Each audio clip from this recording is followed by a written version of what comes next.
नमस्कार मित्रांनो, लाडकी बहीण योजनेच्या 21व्या हप्त्याचा GR आणखी आला नाही. तो GR कधीपर्यंत येऊ शकतो? तर बघा लाडक्या बहिणींनो, 16 ते 20 तारखेच्या दरम्यान GR येण्याची दाट शक्यता आहे लाडक्या बहिणींनो. त्याचं कारण म्हणजे लाडक्या बहिणींनो, आज 9 तारीख आहे आणि 9 ते 15 पर्यंत काही सुट्ट्या पण आहेत. 12 तारखेला रविवार आहे आणि 14 तारखेला आंबेडकर जयंती असल्यामुळे त्या दिवशी पण सुट्टी आहे. म्हणून मला असं वाटतं की 16 ते 20 तारखेदरम्यानच GR येण्याची दाट शक्यता आहे. आणि सगळ्यात अगोदर सामाजिक न्याय विभागाचा GR येणं महत्वाचं असतं, तरच वितरण होतं लाडक्या बहिणींनो. लाडकी बहीण योजनेचा जो GR असतो तो सामाजिक न्याय विभागाचा GR आल्यानंतरच निघतो. म्हणून सगळ्यात अगोदर सामाजिक न्याय विभागाचा GR आला पाहिजे, कारण तो अत्यंत महत्वाचा आहे. सामाजिक न्याय विभागाचा GR आल्यानंतरच वितरण सुरू होतं लाडक्या बहिणींनो. तर लाडक्या बहिणींनो, मी तुम्हाला प्रत्येक अपडेट GR ची देतोय आणि वितरणाची तर अपडेट आपल्या चॅनलवरती मिळतच आहे. तर लाडक्या बहिणींनो, जर या दरम्यान सामाजिक न्याय विभागाचा GR आला नाही तर वितरण पुढे जाऊ शकतं लाडक्या बहिणींनो. म्हणून राज्याच्या महिला व बाल विकास मंत्री आदितीताई तटकरे यांना मी विनंती करत आहे की लवकरात लवकर GR काढावा आणि लाडकी बहीण योजनेचं वितरण करावं. कारण जर उशिरा वितरण सुरू झालं तर या योजनेचा तेवढा फायदा होणार नाही. म्हणून राज्याच्या महिला व बाल विकास मंत्री आदितीताई तटकरे यांना विनंती आहे, लवकर GR काढून लवकर लाडकी बहीण योजनेच्या 21व्या हप्त्याचं वितरण करावं. कारण अनेक लाडक्या बहिणी या हप्त्याची वाट पाहत असतात आणि जर तुम्ही वेळेवर वितरण केलं नाही तर या योजनेचा फायदा त्या लाडक्या बहिणीला जास्त होणार नाही. कारण ज्या वेळेस त्या लाडक्या ताईला पैशाची गरज असते त्यावेळेस जर वितरण झालं तर त्या लाडक्या ताईला त्या पैशाचा फायदा होऊ शकतो. आणि लाडक्या ताईंनो, सगळ्यात महत्वाचा विषय म्हणजे बऱ्याचशा लाडक्या ताईचे मला कॉमेंट्स येत आहेत की सर, नवीन eKYC पोर्टल कधी सुरू होणार आहे? तर बघा लाडक्या ताईंनो, नवीन eKYC पोर्टल आत्ताच सुरू होणार नाही. त्याचं कारण म्हणजे अगोदरच सरकारने स्पष्ट केलेलं आहे की प्रत्येक वर्षाला तुम्हाला eKYC करायची आहे. ज्यावेळेस eKYC पोर्टल बंद झालं होतं त्यावेळेस मी सरकारकडे मागणी करत होतो की eKYC पोर्टल सुरू करण्याची, पण सरकारने eKYC पोर्टल सुरू केलेलं नाही. मग लाडक्या बहिणींनो, आता eKYC पोर्टल कधी चालू होणार असा प्रश्न तुम्हाला पडलेला आहे.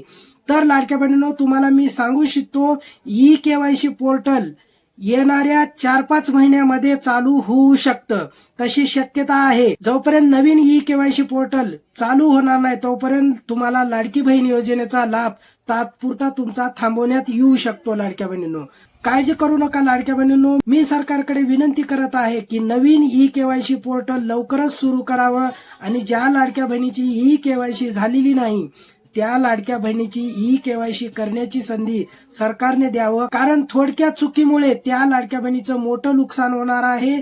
कारण लाडक्या बहिणींनो, नवीन eKYC जून-जुलै दरम्यान येऊ शकते तशी शक्यता आहे. पण जोपर्यंत eKYC तुमची होणार नाही तोपर्यंत तुम्हाला लाभ मिळणार नाही.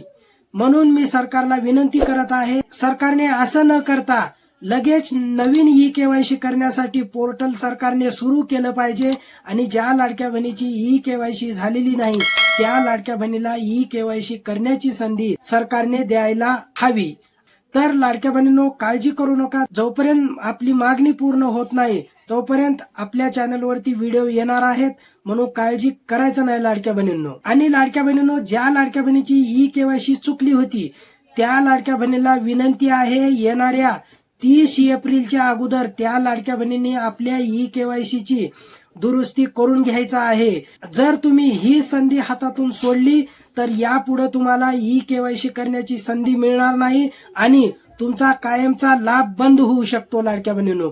म्हणून लवकरात लवकर eKYC ची दुरुस्ती करून घ्या लाडक्या बहिणींनो. eKYC पोर्टल सुरू असताना पण मी तुम्हाला सांगितलं होतं की व्यवस्थित चुका न करता eKYC करा म्हणून. तरी पण बऱ्याचशा लाडक्या बहिणींनी चुका केलेल्या आहेत आणि बऱ्याचशा लाडक्या बहिणींनी eKYC केलेली नाही.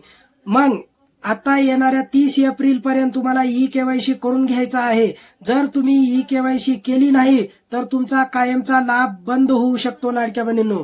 म्हणून लवकरात लवकर तुमची ई-केवायसी करून घ्या आणि या योजनेचा पुढील लाभ घेत राहा. आणि महत्वाचं म्हणजे ज्या लाडक्या बहिणीची ई-केवायसी झालेली आहे आणि त्या लाडक्या बहिणीची ई-केवायसी बरोबर आहे तरी पण त्या लाडक्या बहिणीचा लाभ बंद करण्यात आलेला आहे.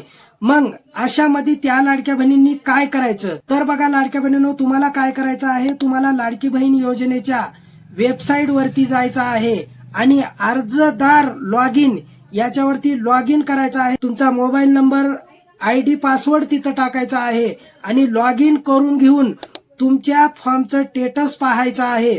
तुमच्या फॉर्मचं स्टेटस अप्रुव्हल असेल तर तुम्हाला काळजी करायची गरज नाही आणि तुमच्या फॉर्मचं स्टेटस जर रिजेक्ट किंवा पेंडिंग असेल तर तुम्हाला त्या ठिकाणी रिमार्क मध्ये जाऊन तुमच्या कोणत्या कारणाने तुमचा लाभ बंद करण्यात आलेला आहे ते पाहायचं आहे. आणि लाडक्या बहिणींनो, जर त्या ठिकाणी पेंडिंग असेल तर तुमचा कोणत्या कारणाने तुमचा लाभ पेंडिंग ठेवण्यात आलेला आहे ते तुम्हाला रिमार्क मध्ये जाऊन सगळी माहिती तुम्हाला मिळणार आहे. कोणत्या रिझननी तुमचा लाभ बंद करण्यात आलेला आहे, कोणत्या रिझननी तुमचा लाभ पेंडिंग ठेवण्यात आलेला आहे, त्या रिमार्क मध्ये मेन्शन केलेला आहे सरकारने. ते तुम्ही जाऊन एकदा पहा लाडक्या बहिणींनो. जर तुमचं चुकीनं तुमचा लाभ बंद झालेला असेल तर तुम्ही महिला व बाल विकास अधिकारी जिल्ह्याच्या ठिकाणी राहतात त्या ठिकाणी जाऊन तक्रार करू शकता किंवा जे लाडकी बहीण योजनेचा हेल्पलाईन नंबर आहे 181 यावरती पण कॉल करून तुम्ही तुमची तक्रार नोंदवू शकता